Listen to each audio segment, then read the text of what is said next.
Welcome back, guys. If you are just joining us, this is INX Prime Live. Remember, we are on your screens every single Monday to Friday between the hours of 6 p.m. and 8 p.m. Now, today we are joined by Dr. Moumita Aich, who is actually the head of the Wits Anglo American Digital Dome. Now, once the Johannesburg Planetarium, this space has actually been revitalized into a cutting-edge immersive facility with a 360-degree projection system, upgraded sound, as well as plans for a science and a technology exploratorium. Now, this state-of-the-art dome promises to revolutionize science, education, and research in South Africa. Now, to talk more about this, we are going to be chatting to Dr. Moumita Aich. Doctor, thank you so much for joining us this evening on INX Prime Live. Thank you. Thank you so much. It's a pleasure having you. Let's just get into this conversation. Now, could you share with us some of the unique features of the Wits Anglo American Digital Dome that makes it stand out from many of the other digital planetariums around the world? So the Wits Anglo American Digital Dome, which was the Wits Planetarium before, it is a building which existed since the 1960s. So it's now 64 years old now. So it has been revamped with the help of Anglo American. So Anglo American partnered with the university in 2022 to support the refurbishment and expansion and digitization of this planetarium from the 1960s. So the technology has like changed quite a bit since then. So yeah, also the digital dome, we've kept the original building. We've changed the projectors inside, the sound system. So the digital dome is still the 20.4 meter diameter dome, which makes it kind of like one of the largest in the Southern Hemisphere. It's like the largest dome in sub-Saharan Africa. So currently what we have is 10 digital projectors to produce a 8K full dome resolution. And then we've also upgraded our sound system to an 8.2 channel surround sound system. And so this is kind of like a truly state-of-the-art world-class facility, what you have here at Johannesburg. And as you also mentioned, that we'll show a variety of shows. It's not just astronomy shows, anything from like scientific documentaries to animated shows for children. So it's basically a facility which the kids as well as adults can enjoy. And also, apart from the shows, we are also trying to start it will be a visualization facility for multidisciplinary research, teaching and learning in a different way for various multidisciplines like astronomy, climate modeling, biology, paleosciences, and so on. Yeah, so that is what makes it quite unique, I would say. Yeah, I mean, it's definitely a lot of school trips for a lot of schools out there are going to definitely want to Yes, come of to. A lot of them course. spend time going to the planetarium and they'll definitely come to the dome. Now, I just want to touch on many of the other domes out there. I mean, we have incredible domes out. For example, there's one in Rome, there's one in Las Vegas, and these digital domes have become quite a tourist attraction in that sense. How will the new Yes, of digital course. dome contribute exactly to the concept of science education and research in South Africa, like you mentioned, especially when it comes to fields like, I know you spoke about astrophysics and precision medicine, but what about big data as well? Yeah, so one of the primary aims of the digital dome will be to use it as an immersive data visualization facility. And as you know, many of these fields which we talked about, they have a lot of data. Like astrophysics also comes in with a lot of data. So does medical sciences. They come in with a lot of data. And if you have something to do with data visualization, you can definitely project it on the dome and have a different perspective to what you would see normally on your flat computer screen. So that is something which we are definitely going to start once the dome is operational for the public. So once we have that, we'll invite all researchers from WITS, outside WITS, to find ways of collaborating in these kind of fields. So it will definitely become like an educational resource for teaching and learning, but also a facility for having research running, like to foster new postgraduate training opportunities through, say, our honors, masters, PhD projects. So yeah, things like that. It's very, very exciting. I just want to go back to, and we are getting comments and questions coming in, and I'm guessing this is from one of the students as well.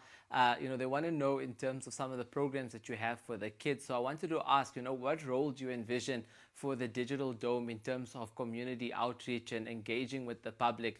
Like I said, especially for kids and young people in particular. Yes, so we do already have wide selection of shows available to cater for various interests, not just astronomy, and also for different age groups. So that is something which we want to. So we want to have some shows specifically for kids, so kids can take their parents to the dome and enjoy a show with an animated show, but in the process they also get to learn something. And so, apart from multidisciplinary shows, we also plan to have, once we are fully functional to the public, we will definitely have some things like open days. Like, for example, you can have a science day when Wits researchers can showcase their work to the community in a very non-technical way, engage with the public to keep the interest of the younger generation in, suppose, STEM subjects, or make people aware of what is happening in their own city and in their own country. So I think this is, we also used to have like public sky watching, and I know many people are interested in looking at the night sky and wondering, what the things are, not just the stars, the planets and stuff. So we will definitely resume that once we are fully functional. And obviously, having a dome in your own city is a privilege, I think, for the younger, curious generation to learn in different ways. You learn through different types of storytelling, and we will strive our best to keep that spark alive. No, definitely. It sounds very, very exciting. Look, I mean, with anything, if it's a store or a Yes. restaurant or a new mall, everyone waits for obviously the day of the official launch. I wanted to know, I mean, I know Yeah. that the Digital Dome is scheduled to open to the public in February 2025. What can we expect from the official launch, and what's in store for visitors to the Dome after it opens its doors to the community? Yeah, so we already have a few shows which we have in our have with us. So some of the shows have been given by the company which from where we bought the projectors, but also we've got very top quality astronomy shows donated by Hayden Planetarium, which is under the American Museum of Natural History in New York. These are like amazing astronomy shows, and some of these shows are short ones, like 5 minutes, but some of them are almost an hour, and they have very high. Some of them are 4K resolution, some of them are 8K resolution, and we will acquire more of these shows to come. So this is so when we start for the public on 1st of February 2025, we will start with these shows which we currently have in hand, but then over the years we will try to acquire more shows. No, it is a very, very exciting time right now around Wits University. I just wanted to know, a lot of people are asking this question, and I know it's something we don't normally ask, but I definitely want to find out from you.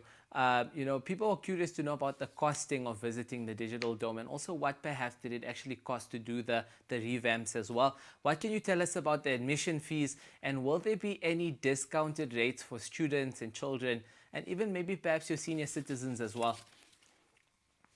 Right. So we have a schedule of different shows, and we will mix them up throughout the months in the next couple of years, so that we actually ensure that the admission rates are reasonable, so that we like more people to come for different shows throughout the year.